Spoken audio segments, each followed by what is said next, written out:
Hello students, welcome to YouTube channel of concept classes. CBC के term 1 exam ख़त्म हो चुके हैं और अब बारी है टर्म 2 एग्ज़ाम की। केमिस्ट्री का टर्म 2 का जो फर्स्ट चैप्टर है, वैसे तो 4 चैप्टर है आपके, टर्म 1 से कंटिन्यू करें तो वो है आपके कार्बन एंड इट्स कंपाउंड। और इस लेक्चर सीरीज़ के अंदर सबसे पहले अपन इसी चैप्टर को डिस्कस करने वाले हैं। इस चैप्टर को पढ़ने से पहले आपको प्रीवियस 9th क्लास की कुछ चीज़ों के बारे में पता होना चाहिए। तो पहले मैं आपको कुछ 9th क्लास की चीज़ों के बारे में बढ़ाता हूँ और उसके बाद अपन इस चैप्टर को डिस्कस करेंगे, तो हमें चीज़ें बहुत आसानी से क्या आएगी, समझ में आ जाएगी। 9th क्लास के अंदर हमने चैप्टर पढ़ा था एटम्स एंड मॉलिक्यूल। वहाँ हमने कुछ चीज़ें सीखी थी। एटम क्या होता है, मॉलिक्यूल क्या होते हैं, एटम का सिंबल क्या होता है, उसका इलेक्ट्रॉनिक कॉन्फ़िगरेशन क्या होता है, कैसे लिखा जाता है, कैसे ड्रॉ किया जाता है, सारी बातें अपन ने उस चैप्टर के अंदर डिस्कस कर रखी है। उन्हीं कुछ चीज़ों को अपन जो इस चैप्टर में काम आने वाली है उनको लेते हैं। तो वहाँ सबसे पहले हमने यही चीज़ सीखी थी कि टोटल अब तक जितने भी एलिमेंट्स डिस्कवर्ड हैं उनका नंबर है 118। यानी टोटल अब तक अपने 118 एलिमेंट्स क्या है, डिस्कवर हो रखे हैं। एलिमेंट बोले तो जैसे कि आपने सबने नाम सुना ही होगा, हाइड्रोजन, हीलियम, कार्बन भी उनमें से एक है, नाइट्रोजन, ऑक्सीजन, ये सारे एलिमेंट्स के बारे में अपन ने 9th क्लास के अंदर सीख रखा है। इन एलिमेंट्स का इलेक्ट्रॉनिक कॉन्फ़िगरेशंस क्या होता है, यानी कि इनमें कितने इलेक्ट्रॉन्स वगैरह होते हैं, सब कुछ अपन ने डिस्कस किया था। एक सिंपल कार्बन का ही एग्जाम्पल लेकर अगर मैं आपको बताऊं तो किसी एटम को रिप्रेजेंट करने का जो तरीका होता है वो अपन एटम को जनरली इस तरह से ZXA के फॉर्म में क्या करते हैं, रिप्रेजेंट करते हैं, जहां पर Z जो होता है वो इसका एटॉमिक नंबर होता है। एटॉमिक नंबर का मतलब कि उसके अंदर कितने नंबर ऑफ प्रोटॉन्स प्रेजेंट हैं। जितने प्रोटॉन्स होंगे जाहिर सी बात है उतने ही अपने पास क्या आएंगे, इलेक्ट्रॉन्स आएंगे, क्योंकि एटम के अंदर प्रोटॉन्स और इलेक्ट्रॉन्स क्या होते हैं, बराबर होते हैं। इसके अलावा ये जो A होता है इसको अपन बोलते हैं मास नंबर, और ये जो A होता है ये सम होता है आपके प्रोटॉन्स और न्यूट्रॉन्स का। यानी अगर आप एटम में प्रेजेंट प्रोटॉन और न्यूट्रॉन को मिला दोगे तो जो वैल्यू आपको मिलेगी वो किसको रिप्रेजेंट करेगी, नंबर ऑफ न्यूट्रॉन्स को। हमें सिर्फ और सिर्फ यहाँ किससे मतलब है, इलेक्ट्रॉन से मतलब है। इलेक्ट्रॉन का नंबर प्रोटॉन के बराबर होता है, यानी कि उस एटम के एटॉमिक नंबर के बराबर होता है। यानी हमें सिर्फ और सिर्फ किससे मतलब है, एटॉमिक नंबर से मतलब है। एटॉमिक नंबर की बात की जाए तो जो हाइड्रोजन का एटॉमिक नंबर होता है आपके, वो होता है 1, यानी हाइड्रोजन के अंदर, और हाइड्रोजन का एटॉमिक नंबर होता है 1, यानी उसके पास कितने इलेक्ट्रॉन्स प्रेजेंट होते हैं, उसके पास इलेक्ट्रॉन प्रेजेंट होते हैं आपके पास 1। एक सिंपल एटम के डायग्राम की बात की जाए तो हम ये कहते हैं कि एटम के सबसे सेंटर के अंदर न्यूक्लियस प्रेजेंट होता है, इसी न्यूक्लियस के अंदर प्रोटॉन और न्यूट्रॉन प्रेजेंट होते हैं। एटम्स के बाहर स्फेरिकल पाथ, जिसको ऑर्बिटल या फिर एनर्जी शेल भी अपन बोलते हैं, ये प्रेजेंट होता है, और जो इलेक्ट्रॉन्स होते हैं वो इसी एनर्जी शेल के अंदर प्रेजेंट होते हैं। और इस तरह से हम क्या करते हैं, एक डार्क डॉट से इलेक्ट्रॉन्स को रिप्रेजेंट करते हैं। क्योंकि हाइड्रोजन के पास एक ही इलेक्ट्रॉन होता है, इसलिए हमने इस तरह से एक ही यहाँ पर क्या बना रखा है, डॉट बना रखा है। अलग अलग एटम्स के अंदर नंबर ऑफ इलेक्ट्रॉन्स भी अलग अलग होते हैं और नंबर ऑफ ऑर्बिटल्स भी उनमें क्या होते हैं, अलग अलग होते हैं, क्योंकि एक सारे इलेक्ट्रॉन्स एक ही ऑर्बिटल्स में प्रेजेंट नहीं होते, अलग अलग ऑर्बिटल्स में प्रेजेंट होते हैं। वहां आपने एक ऑर्बिटल में मैक्सिमम कितने इलेक्ट्रॉन्स प्रेजेंट होते हैं उसका फॉर्मूला भी आपने वहां पर देख रखा है, सीख रखा है। और आपने ये सीखा था कि एक ऑर्बिटल्स के अंदर मैक्सिमम 2n² इलेक्ट्रॉन्स प्रेजेंट होते हैं, जहां पर n जो होता है वो उस ऑर्बिटल के नंबर को, ऑर्बिट के नंबर को क्या करता है, रिप्रेजेंट करता है। आई बात समझ में? तो ये सारी चीज़ें अपन ने प्रीवियस क्लास के अंदर डिस्कस कर रखी है। अगर मैं यहाँ पर कार्बन के ही इलेक्ट्रॉनिक कॉन्फ़िगरेशन की बात करूँ तो कार्बन का जो सिंबल होता है वो C612, यानी इसके पास इलेक्ट्रॉन्स कितने होते हैं, 6 इलेक्ट्रॉन्स कार्बन के पास प्रेजेंट होते हैं। अगर इन 6 इलेक्ट्रॉन्स को मैं ड्रॉ करूं तो जो फर्स्ट एनर्जी लेवल होता है उसके अंदर 2 इलेक्ट्रॉन्स प्रेजेंट होते हैं, और जो उससे नेक्स्ट एनर्जी लेवल होता है उसके अंदर 4 इलेक्ट्रॉन्स प्रेजेंट होते हैं। इस तरह से कुल मिलाकर 2 और 4 इसका क्या बताया जाता है, इलेक्ट्रॉनिक कॉन्फ़िगरेशन बताया जाता है। उसी तरह से जो आपके नाइट्रोजन है उसके अंदर 7 इलेक्ट्रॉन्स प्रेजेंट होते हैं। तो अगर मैं नाइट्रोजन के इलेक्ट्रॉनिक कॉन्फ़िगरेशन को रिप्रेजेंट करूं तो फर्स्ट एनर्जी लेवल यानी ऑर्बिट के अंदर 2 इलेक्ट्रॉन्स आएंगे, और जो आउटर है उसके अंदर कितने इलेक्ट्रॉन्स आएंगे, आपके 5 इलेक्ट्रॉन्स आएंगे। इस तरह से 2 और 5 ये नाइट्रोजन के इलेक्ट्रॉनिक कॉन्फ़िगरेशन को क्या करता है, रिप्रेजेंट करता है। अगर मैं यहाँ पर ऑक्सीजन की बात करूँ तो ऑक्सीजन के पास 8 इलेक्ट्रॉन्स प्रेजेंट होते हैं। अगर मैं इसके इलेक्ट्रॉनिक कॉन्फ़िगरेशन को ड्रॉ करूँ तो फर्स्ट एनर्जी लेवल के अंदर 2 और जो सेकंड एनर्जी लेवल है या ऑर्बिट है उसके अंदर 6 इलेक्ट्रॉन्स प्रेजेंट होते हैं। इस तरह से 2 और 6 ये क्या होता है, आपके ऑक्सीजन का इलेक्ट्रॉनिक कॉन्फ़िगरेशन का डायग्राम होता है। ये सारी चीज़ें अपन ने 9th क्लास के अंदर डिस्कस कर रखी है। चूंकि अपना चैप्टर जो है वो कार्बन के ऊपर बेस्ड है और साथ में हम कार्बन के साथ दूसरे एलिमेंट्स की भी स्टडी करेंगे, यानी कार्बन जिनके पास साथ भी बॉन्ड्स बनाता है, सारी चीज़ें अपन यहाँ पर देखेंगे। यानी हमें जो सबसे ज़्यादा काम आएगा वो किसका आएगा, कार्बन का सबसे ज़्यादा अपने को डायग्राम काम में आने वाला है। लेकिन बेसिक चीज़ों से स्टार्ट करेंगे। सबसे पहले कि भाई हमें कार्बन इस नेचर में कहाँ मिलता है, अकेरेंस क्या है कार्बन की, इन सब चीज़ों को लेते हुए और हम इन चैप्टर के अंदर आगे बढ़ेंगे। तो चलो स्टार्ट करते हैं अपन टर्म सेकंड का फर्स्ट केमिस्ट्री का chapter carbon and its compound, और उसके अंदर सबसे पहली चीज़ डिस्कस करने जा रहे हैं अपन अकेरेंस ऑफ कार्बन, यानी इस अर्थ के ऊपर हमें कार्बन कहाँ कहाँ मिलता है। तो सबसे पहली बात की जाए कि हमें कार्बन इस अर्थ में कहाँ मिलता है, तो सबसे पहली चीज़ जो यहाँ पर लिख रखी है वो है कि carbon is found in the atmosphere, यानी कार्बन एटमॉस्फेयर के अंदर प्रेजेंट होता है। जाहिर सी बात है कि आपके पास जो CO2 गैस है,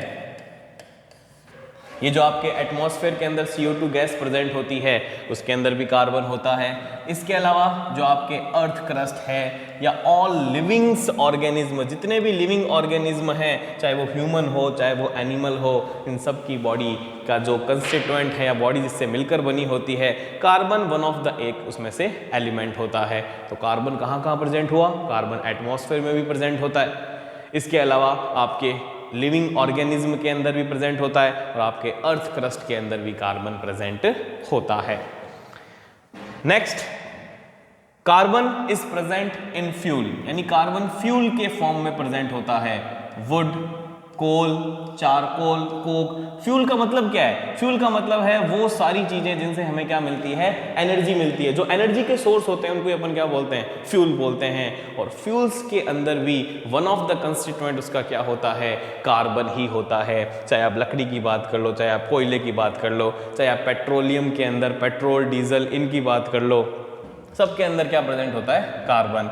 इसके अलावा natural gas, compress natural gas CNG, biogas, marsh gas, ये सब किससे मिलकर बनी होती है, कार्बन से। बायोगैस की बात की जाए तो बायोगैस जो आपके होती है वो 2 गैस का मिक्सचर है। ये CO2 कार्बन डाइऑक्साइड और CH4 इसको बोलते हैं मीथेन। इन दोनों गैस को जब मिलाया जाता है तो जो कॉमन मिक्सचर बनता है उसी को अपन क्या बोलते हैं, बायोगैस बोलते हैं। यहाँ पर भी कार्बन आ गया। इसके अलावा मार्स गैस, मार्स गैस किसको बोलते हैं अपन, जो आपके मीथेन है CH4 इसको अपन क्या बोलते हैं, मार्स गैस बोलते हैं। मार्स गैस क्यों बोलते हैं, क्योंकि ये मार्सी एरिया, दलदली जगह, मार्सी एरिया का मतलब दलदली जगह, दलदली जगहों के अंदर जो प्लांट्स होते हैं उनके एनारोबिक रेस्पिरेशन से जो गैस प्रोड्यूस होती है वो ये CH4 होती है, इसको अपन मार्स गैस बोलते हैं। इसके अलावा आपने previous chapter metal non metal के अंदर नाम सुना होगा कार्बोनेट्स का और हाइड्रोजन कार्बोनेट्स का। कार्बोनेट्स और हाइड्रोजन कार्बोनेट्स भी क्या होते हैं, आपके पास कार्बन के ही कंपाउंड्स हैं। कार्बोनेट्स का जो सिंबल होता है वो CO3-2 होता है, जबकि हाइड्रोजन कार्बोनेट को HCO3- से अपन क्या करते हैं, रिप्रेजेंट करते हैं। जैसे अगर कुछ कार्बोनेट्स की बात की जाए तो अपन ने कहा Na2CO3, सोडियम कार्बोनेट हो गया। कुछ बाइकार्बोनेट्स की बात की जाए तो NaHCO3 यानी कि सोडियम हाइड्रोजन कार्बोनेट या सोडियम बाइकार्बोनेट्स हो गया। तो इनके अंदर भी क्या प्रेजेंट है, आपके कार्बन प्रेजेंट होता है। इसके अलावा ये जितने भी नाम अभी तक आपने लिखे हैं, इसमें कार्बन अकेला कहीं पर नहीं आया, कहीं पर ऑक्सीजन के साथ, कहीं पर हाइड्रोजन के साथ, कहीं पर दूसरे एलिमेंट्स के साथ, यानी कंपाउंड फॉर्म के अंदर हाइड्रोजन आया है। क्या इसका मतलब कार्बन हमेशा कंपाउंड फॉर्म में प्रेजेंट होता है? नहीं, कार्बन फ्री फॉर्म के अंदर भी प्रेजेंट होता है। और फ्री फॉर्म के अंदर जो कार्बन प्रेजेंट होता है वो तीन फेमस नाम जो आप हर बार सुनते हो, डायमंड, ग्रेफाइट और फुलरीन, ये तीन कार्बन के एलोट्रॉप्स हैं। और इन एलोट्रॉप्स के अंदर कार्बन फ्री फॉर्म के अंदर प्रेजेंट होता है, यानी सिर्फ कार्बन होता है, कोई भी दूसरी चीज यहां पर नहीं होती इसके साथ में। आई बात समझ में? चलो नेक्स्ट बात करते हैं अपन बॉन्डिंग इन कार्बन, यानी कार्बन दूसरे एलिमेंट्स के साथ किस तरह से बॉन्ड बनाता है। एक बॉन्ड आपने मेटल नॉन मेटल में पढ़ा है, उसका नाम है इलेक्ट्रोस्टैटिक बॉन्ड। क्या है, थोड़ी सी उसकी जानकारी लेते हैं, उसको अपन अच्छे से देख लेंगे तो फिर जो कार्बन बॉन्ड बनाता है, कोवेलेंट बॉन्ड जो आपके सामने नाम लिख रखा है, ये भी आपको बड़े आराम से समझ में आ जाएगा। हमने ये कहते हैं कि मेटल की जो टेंडेंसी होती है वो इलेक्ट्रॉन रिलीज करके पॉजिटिव आयन यानी कैटायन बनाने की होती है, और नॉन मेटल की जो टेंडेंसी होती है वो इलेक्ट्रॉन एक्सेप्ट करके एनायन बनाने की होती है। कैटायन पॉजिटिव स्पीशीज को बोलते हैं और एनायन नेगेटिव स्पीशीज को बोलते हैं। कैटायन बनता है इलेक्ट्रॉन रिलीज करके, और एनायन बनता है जब अपन इलेक्ट्रॉन्स को क्या करते हैं, ऐड करते हैं। तो इलेक्ट्रॉन को रिलीज करके और इलेक्ट्रॉन को ऐड करके ही हम क्या करते हैं, कैटायन और एनायन की फॉर्मेशन करते हैं। इन कैटायन और एनायन से ही किसकी फॉर्मेशन होती है, या कैटायन और एनायंस के बीच में ही कौन सा बॉन्ड प्रेजेंट होता है, आपके आयनिक बॉन्ड प्रेजेंट होता है। देखो कैसे, जब ये कैटायन और एनायन एक दूसरे के पास पास आते हैं, ऑब्वियसली बात है इनके बीच में अट्रैक्शन होगा। इस अट्रैक्शन को बोलते हैं अपन इलेक्ट्रोस्टैटिक अट्रैक्शन। और इस इलेक्ट्रोस्टैटिक अट्रैक्शन के कारण ये जो मेटल और नॉन मेटल है, ये दोनों एक दूसरे के साथ जुड़ जाते हैं और बॉन्ड की फॉर्मेशन कर लेते हैं। और इस बॉन्ड को अपन ने क्या नाम दिया था, आयनिक बॉन्ड नाम दिया था। तो ये एक तरीका था बॉन्ड बनाने का। इसमें एक एलिमेंट इलेक्ट्रॉन दे रहा है और दूसरा एलिमेंट इलेक्ट्रॉन ले रहा है, ठीक है, यानी यहाँ पर इलेक्ट्रॉन्स का क्या हो रहा है, ट्रांसफर हो रहा है। कार्बन इस तरह से बॉन्ड्स की फॉर्मेशन नहीं करता, इससे अलग ही तरीका कार्बन यूज करता है, और उस अलग तरीके को ही अपन क्या बोलते हैं, कोवेलेंट बॉन्ड। क्या है वो अलग तरीका, चलिए बात करते हैं अपन उसकी। सबसे पहले the atomic number of carbon is 6, यानी कार्बन के पास 6 इलेक्ट्रॉन्स प्रेजेंट होते हैं। इसका इलेक्ट्रॉनिक कॉन्फिगरेशन 2 और 4 होता है, जो कि मैंने आपको लेक्चर के स्टार्टिंग में ही बता दिया था। यानी कि इसके वैलेंस इलेक्ट्रॉन्स 4 हैं। वैलेंस इलेक्ट्रॉन का मतलब जो सबसे बाहर इलेक्ट्रॉन प्रेजेंट होते हैं ना, आउटर इलेक्ट्रॉन्स को क्या बोलते हैं, वैलेंस इलेक्ट्रॉन बोलते हैं। अपन ने देखो क्या किया था, एक एनर्जी शेल बनाया था, दूसरा एनर्जी शेल बनाया। एक एनर्जी शेल में 2 इलेक्ट्रॉन और दूसरे एनर्जी शेल के अंदर कितने इलेक्ट्रॉन्स प्रेजेंट होते हैं, 4। तो सबसे आउटर वाले शेल के अंदर 4 इलेक्ट्रॉन्स है ना, और आउटर शेल के इलेक्ट्रॉन्स को अपन क्या बोलते हैं, वैलेंस इलेक्ट्रॉन्स बोलते हैं। तो कार्बन के पास वैलेंस में 4 इलेक्ट्रॉन्स हैं। और हमने एक चीज 9th क्लास के अंदर और सीखी थी कि अगर किसी भी एलिमेंट को स्टेबल होना है तो उसको उसके वैलेंस में 8 इलेक्ट्रॉन्स करने पड़ते हैं। इसको ऑक्टेट रूल बोलते हैं। यानी जिसके पास भी वैलेंस में 8 इलेक्ट्रॉन्स प्रेजेंट होते हैं वो क्या होता है, स्टेबल होता है। और हर एलिमेंट चाहता है 8 इलेक्ट्रॉन रखना। 8 इलेक्ट्रॉन किसके पास प्रेजेंट होते हैं, नोबल गैस के पास। इसलिए नोबल गैस सबसे ज़्यादा स्टेबल होती है हमारे जितने भी एलिमेंट्स हैं उसके अंदर। पीरियोडिक टेबल के अंदर जितने भी एलिमेंट्स हैं सब में स्टेबल कौन होती है, सबसे ज़्यादा नोबल गैस। और सब लोग उसके जैसा बनना चाहते हैं और 8 इलेक्ट्रॉन अपने वैलेंस में करना चाहते हैं।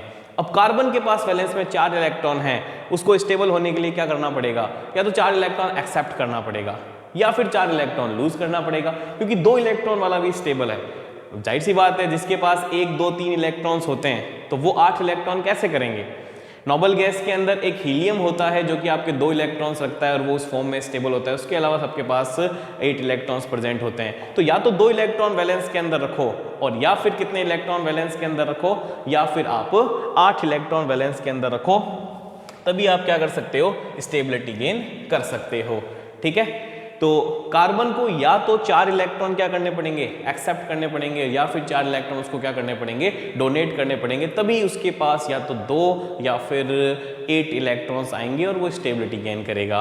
अब अगर हम कार्बन के अंदर 4 इलेक्ट्रॉन ऐड कर दें, देखो क्या लिख रखा है, it does not get 4 electrons because it is difficult for the 6 proton to hold 8 electrons. यानी कहने का मतलब ये है कि कार्बन जो है वो 4 इलेक्ट्रॉन ऐड नहीं करवा सकता, क्योंकि अगर कार्बन ने 4 इलेक्ट्रॉन ऐड कर दिए तो प्रोटॉन्स के कंपेयर में इलेक्ट्रॉन का नंबर क्या हो जाएगा, 10, और 6 प्रोटॉन 10 इलेक्ट्रॉन को होल्ड नहीं कर सकते, वो अनस्टेबिलिटी की तरफ लेके जाता है, इसलिए कार्बन 4 इलेक्ट्रॉन एक्सेप्ट नहीं कर पाता। अब कोई कहते हैं कार्बन में से 4 इलेक्ट्रॉन निकाल दो, 4 इलेक्ट्रॉन निकालने के लिए एनर्जी देनी पड़ती है, हर इलेक्ट्रॉन में एनर्जी ज़्यादा से ज़्यादा एनर्जी देनी पड़ती है, हर बार एनर्जी ज़्यादा देनी पड़ती है, और इतनी एनर्जी कार्बन के पास नहीं है, किसी भी एलिमेंट्स के पास नहीं है, तो इतने लार्ज नंबर के अंदर वो इलेक्ट्रॉन को डोनेट भी नहीं कर सकता। तो ना तो 4 इलेक्ट्रॉन ले पा रहा है और ना ही 4 इलेक्ट्रॉन रिलीज कर पा रहा है। तो अब करे क्या, तो उसने एक नया ही तरीका अपनाया, यानी उसने की इलेक्ट्रॉन्स की शेयरिंग।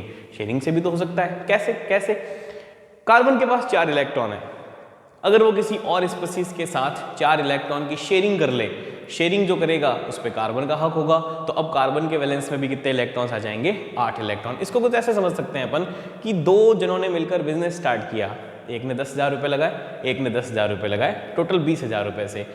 अब जो फर्स्ट आदमी है उससे किसी ने पूछा तेरा बिजनेस कितने का, क्या बताएगा, 20,000 का, क्योंकि ओवरऑल तो बिजनेस के अंदर 20,000 फंड लगा है, यानी कि उसने तो 10,000 ही दिए, उसने अपने दोस्त के 10,000 पे भी अपना हक बताया, क्योंकि शेयरिंग के अंदर यही तो होता है, इक्वल पार्टिसिपेशन।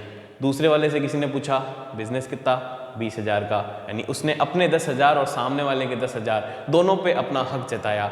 तो शेयरिंग का मतलब ये होता है, शेयरिंग के अंदर जो भी पार्टिसिपेट कर रहे हैं दोनों का हक होता है पूरी चीज़ों के ऊपर। तो कार्बन जब किसी और एलिमेंट से 4 इलेक्ट्रॉन की शेयरिंग करेगा तो कार्बन के पास भी कितने इलेक्ट्रॉन्स हो जाएंगे, 8 इलेक्ट्रॉन हो जाएंगे, और वो भी क्या बन जाएगा, स्टेबिलिटी को गेन कर लेगा। और इस तरह से इलेक्ट्रॉन की शेयरिंग से जो बॉन्ड बनता है उसी को अपन क्या बोलते हैं, कोवलेंट बॉन्ड बोलते हैं। है ना डिफरेंस आयनिक बॉन्ड से, आयनिक बॉन्ड में इलेक्ट्रॉन का ट्रांसफर हो रहा था, एक इलेक्ट्रॉन दे रहा था, दूसरा इलेक्ट्रॉन ले रहा था, और वहाँ पे इलेक्ट्रोस्टैटिक अट्रैक्शन फोर्स लग रहा था, उससे वो आपस में ज्वाइन हो रहे थे। लेकिन यहाँ पर बिल्कुल डिफरेंट है, ना कोई इलेक्ट्रॉन लेना ना देना, शेयरिंग कर रहे हैं, एक ने इलेक्ट्रॉन दिया, दूसरे ने इलेक्ट्रॉन दिया, शेयरिंग वाले इलेक्ट्रॉन पे दोनों का हक होगा, दोनों उन इलेक्ट्रॉन पे अपना हक बताएंगे, यानी कि वो दोनों के अंदर काउंट किए जाएंगे। तो it does not lose 4 electron because it needs a large amount of energy to lose 4 electron, so it shares 4 electron with other atoms to attain stability, result in the formation of covalent bond। Electron की sharing से जो bond बनता है उसको क्या बोलते हैं, covalent bond. Since carbon needs 4 electron to attain stability, its valency is 4 and it is tetravalent। Carbon को 4 इलेक्ट्रॉन चाहिए, इसलिए इसकी वैलेंसी क्या बताई जाती है, 4, और इसको क्या बोलते हैं, टेट्रावैलेंट। कार्बन की जो 4 इलेक्ट्रॉन्स हैं उसको अपन इस तरह से क्रॉस करके या फिर इस तरह से सिंगल बॉन्ड बनाकर अपन इस तरह से इसके 4 इलेक्ट्रॉन्स को रिप्रेजेंट कर सकते हैं।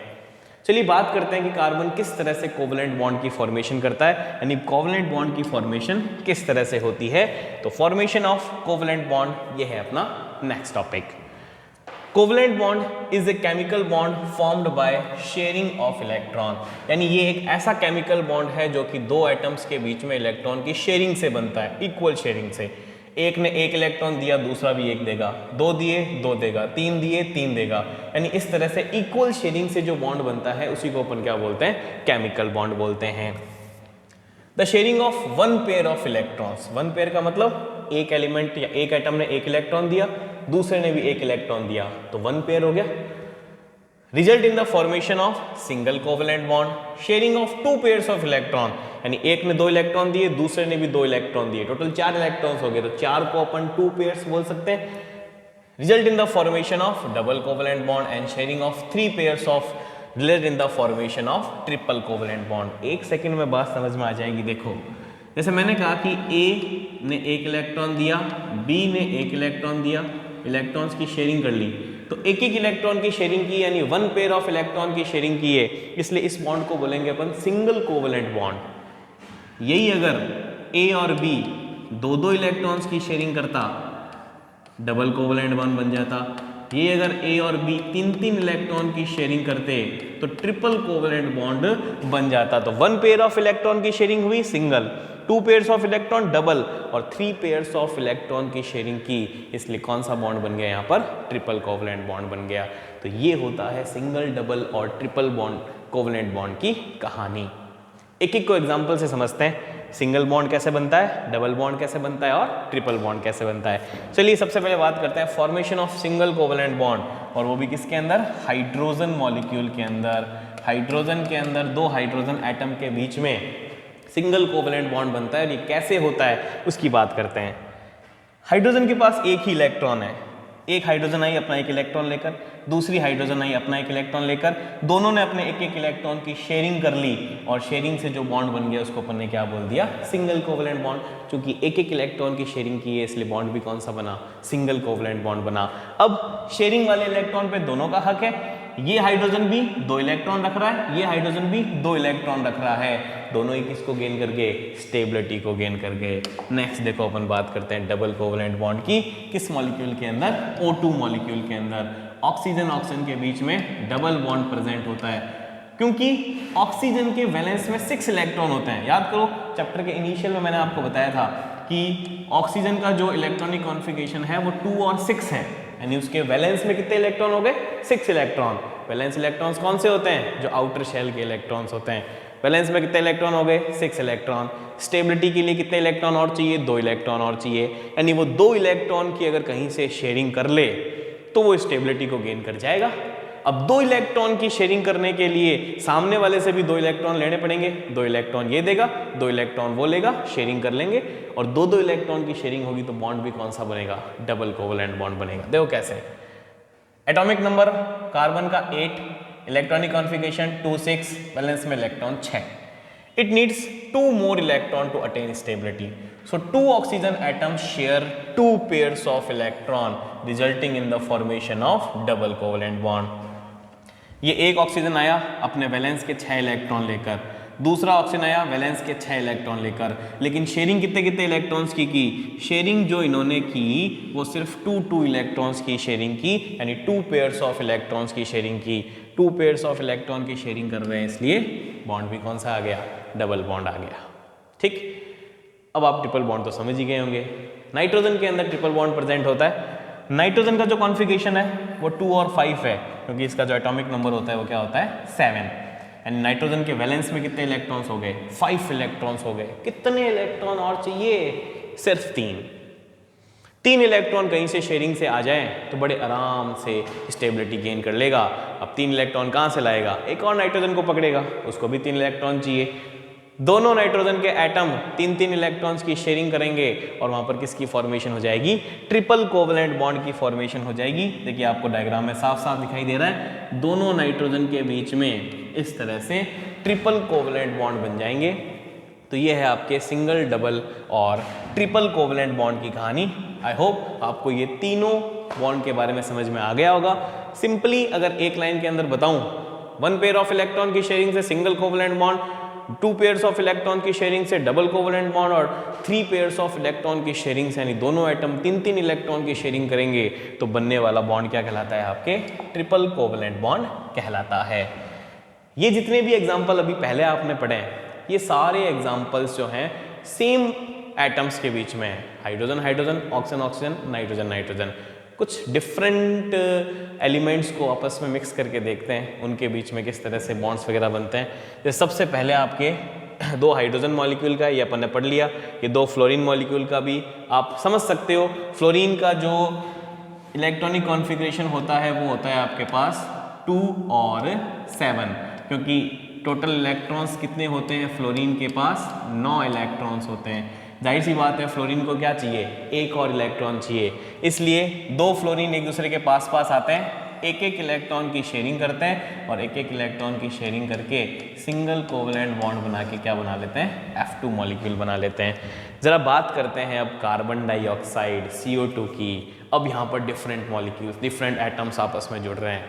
एक कार्बन, 2 ऑक्सीजन, ये कैसे कॉम्बिनेशन बैठा? कार्बन 4 इलेक्ट्रॉन की शेयरिंग करता है क्योंकि उसके पास 4 इलेक्ट्रॉन्स है। ऑक्सीजन जो है वो 2-2 इलेक्ट्रॉन्स की शेयरिंग करता है। अब कार्बन के पास, कार्बन को चाहिए 4 इलेक्ट्रॉन्स, लेकिन एक ऑक्सीजन तो 2 इलेक्ट्रॉन दे सकता है, क्योंकि वो तो 2 इलेक्ट्रॉन की शेयरिंग करेगा, क्योंकि इसको तो 2 इलेक्ट्रॉन ही चाहिए। तो कार्बन के 4 इलेक्ट्रॉन के साथ शेयरिंग करने के लिए कितने ऑक्सीजन को बुलाना पड़ेगा? 2 ऑक्सीजन को बुलाना पड़ेगा।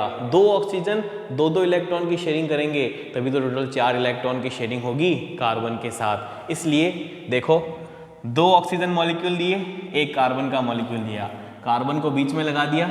ये जो आपके ऑरेंज कलर के डॉट्स हैं वो कार्बन के हैं, और ब्लू कलर के जो डॉट्स हैं वो किसके हैं? आपके ऑक्सीजन के हैं। तो कार्बन ने एक ऑक्सीजन के साथ 2-2 इलेक्ट्रॉन की शेयरिंग की, इधर से एक और ऑक्सीजन के साथ 2 इलेक्ट्रॉन की शेयरिंग की, इस तरह से टोटल 4 इलेक्ट्रॉन की शेयरिंग हो गई। क्योंकि हर ऑक्सीजन के साथ कार्बन ने 2-2 इलेक्ट्रॉन की शेयरिंग की है, तो यहाँ पर 2 डबल कोवेलेंट बॉन्ड की क्या हो जाएगी? फॉर्मेशन हो जाएगी। आई बात समझ में? चलो नेक्स्ट बात करते हैं अपन, एक मॉलिक्यूल है CF4, उसकी फॉर्मेशन बता रखी है। ऊपर देखो साफ पता चल रहा है फ्लोरीन 1 इलेक्ट्रॉन की शेयरिंग करता है, कार्बन 4 इलेक्ट्रॉन की शेयरिंग करता है। तो एक कार्बन के साथ कितने फ्लोरीन लाने पड़ेंगे? 4 फ्लोरीन लाने पड़ेंगे। तो एक कार्बन के साथ 4 फ्लोरीन लेके आए हैं, तो हर फ्लोरीन ने अपना 1-1 इलेक्ट्रॉन कार्बन के 1-1 इलेक्ट्रॉन के साथ शेयर किया और 4 सिंगल कोवेलेंट बॉन्ड की फॉर्मेशन की। क्योंकि एक कार्बन और फ्लोरीन के बीच में, यानी हर फ्लोरीन के साथ में कार्बन 1 इलेक्ट्रॉन की शेयरिंग कर रहा है, तो हर फ्लोरीन के साथ में वो क्या बना रहा है? एक सिंगल कोवेलेंट बॉन्ड बना रहा है। तो टोटल 4 सिंगल बॉन्ड हो गए किसके अंदर? कार्बन के अंदर। आई बात समझ में? तो ये सारा खेल जो है वो स्टेबिलिटी का है। स्टेबिलिटी के लिए जितने इलेक्ट्रॉन चाहिए होते हैं ना, उतनी ही शेयरिंग आपके वो एलिमेंट करता है। तो कुछ और एग्जाम्पल मैंने आपको बता दिए, अब आपको अच्छे से क्लियर हो गया होगा किस तरह से सिंगल कोवेलेंट बॉन्ड बनता है, किस तरह से डबल कोवेलेंट बॉन्ड बनता है और किस तरह से ट्रिपल कोवेलेंट बॉन्ड बनता है। चलिए नेक्स्ट बात करते हैं electron dot structure. Electron dot structure का मतलब हो गया कि किसी भी मॉलिक्यूल को अगर आप इलेक्ट्रॉन्स के फॉर्म में शो करते हो, यानी कि डॉट लगाकर, इलेक्ट्रॉन डॉट का मतलब हो गया कि डॉट से आप इसको शो कर रहे हो, इलेक्ट्रॉन को शो कर रहे हो। तो कुछ मॉलिक्यूल्स को यहाँ पर रिप्रेजेंटेशन दे रखा है, कैसे रिप्रेजेंट करते हैं चलिए बात करते हैं उसकी। कार्बन के पास 4 इलेक्ट्रॉन है, उसको क्रॉस से शो कर रखा है। हाइड्रोजन के पास 1-1 इलेक्ट्रॉन होता है, डार्क सर्कल से शो कर रखा है। यह मॉलिक्यूल बना रखा है मीथेन CH4। तो ये मीथेन की क्या हो गई? आपके इलेक्ट्रॉन डॉट स्ट्रक्चर हो गई। इसी तरह से एक एथेन मॉलिक्यूल बना रखा है। अब एथेन का जो फॉर्मूला होता है वो होता है C2H6, और इसको आप CH3CH3 भी बोल सकते हो। C2H6 बोलो, CH3CH3 बोलो, बात एक ही है।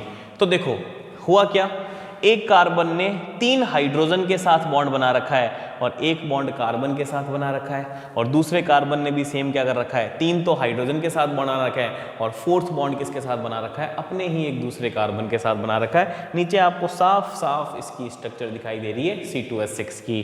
तो एक कार्बन के पास तो 4 इलेक्ट्रॉन होते हैं, ये लो इस कार्बन के 4 इलेक्ट्रॉन, इस कार्बन के भी 4 इलेक्ट्रॉन ड्रॉ कर देता हूँ, ये लो इस कार्बन के भी 4 इलेक्ट्रॉन। तो दोनों कार्बन के 4-4 इलेक्ट्रॉन बना दिए। अब मैं हाइड्रोजन के इलेक्ट्रॉन्स बनाता हूं, ये आ गया हाइड्रोजन का 1-1 इलेक्ट्रॉन। सही बात है? तो देखो आपको एकदम साफ साफ दिखाई दे रहा होगा। तो कार्बन ने 4 इलेक्ट्रॉन की शेयरिंग कर ली, ये इस कार्बन के शेयरिंग के इलेक्ट्रॉन्स हो गए, और ये क्या हो गए? इस कार्बन के शेयरिंग के इलेक्ट्रॉन्स हो गए। सही है?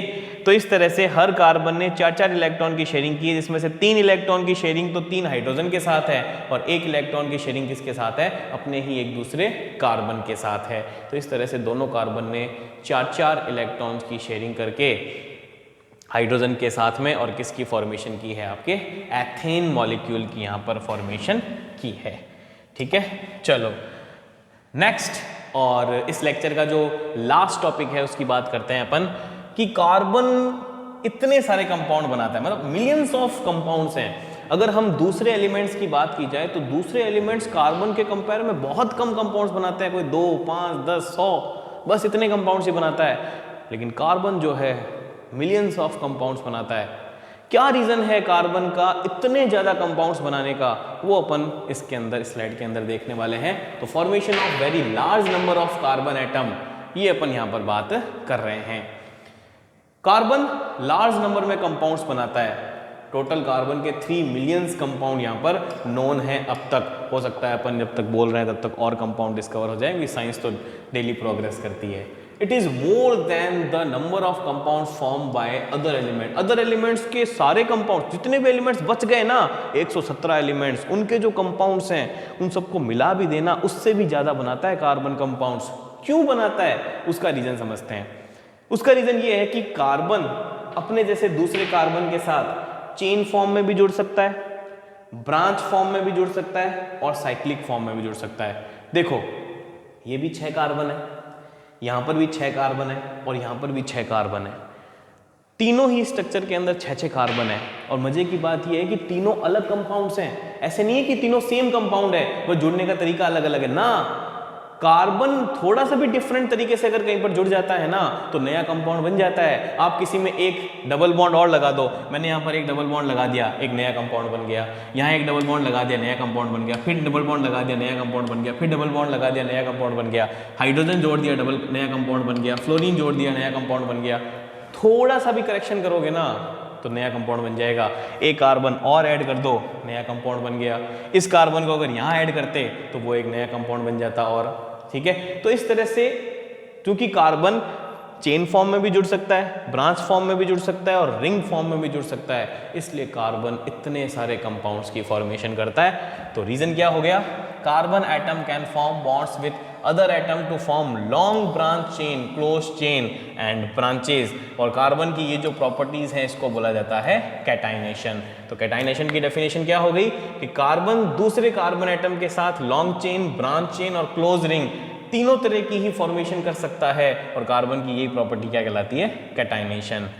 उसके अलावा इतने लार्ज कंपाउंड बनाने का रीजन क्या है, since the valency of carbon is 4 it can form bonds with other carbon atom और with other atoms of other elements like hydrogen. यानी कार्बन की वैलेंसी 4 है तो वो 4 डिफरेंट हाइड्रोजन्स के साथ या फिर कोई दूसरे एलिमेंट्स के साथ, कहने का मतलब ये है कि 4 वैलेंसी ज्यादा वैलेंसी मानी जाती है और जुड़ने के लिए उसके पास स्पेस ज़्यादा होता है, यानी कि नंबर ऑफ एलिमेंट्स के साथ वो जुड़ रहा है वो नंबर ऑफ एलिमेंट्स ज़्यादा होते हैं। तो उसकी 4 वैलेंसी होने के कारण वो किसी के साथ भी जुड़ जाता है, एक सिंगल हाइड्रोजन के साथ भी जुड़ जाता है, ऑक्सीजन के साथ भी जुड़ जाता है। तो यही रीजन होता है कि कार्बन इतने लार्ज अमाउंट के अंदर क्या करता है, कंपाउंड्स की फॉर्मेशन करता है।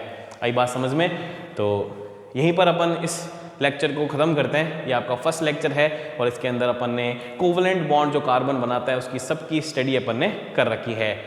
नेक्स्ट जो आपका लेक्चर होगा वो नेक्स्ट टॉपिक होमोलॉगस सीरीज के ऊपर होगा, ठीक है। उसको नेक्स्ट लेक्चर के अपन डिस्कस करेंगे। आई होप आपको ये लेक्चर अच्छे से समझ में आया होगा, वरना आप वापस रिवाइंड करके इसको दोबारा देखिएगा। चीज़ों को, नई चीज़ है, हो सकता है एक बार में समझ में ना आए, आप 2-3 बार इसको देखोगे तो आपको चीज़ें आसानी से समझ में आने लग जाएगी। तो अगर आपको वीडियो पसंद आया तो वीडियो को लाइक ज़रूर कीजिएगा, चैनल को सब्सक्राइब कीजिएगा, अपने दोस्तों के साथ शेयर कीजिएगा, बेल आइकन को ज़रूर प्रेस कीजिएगा ताकि नए आने वाले वीडियो का नोटिफिकेशन आप तक सबसे पहले पहुँच सके।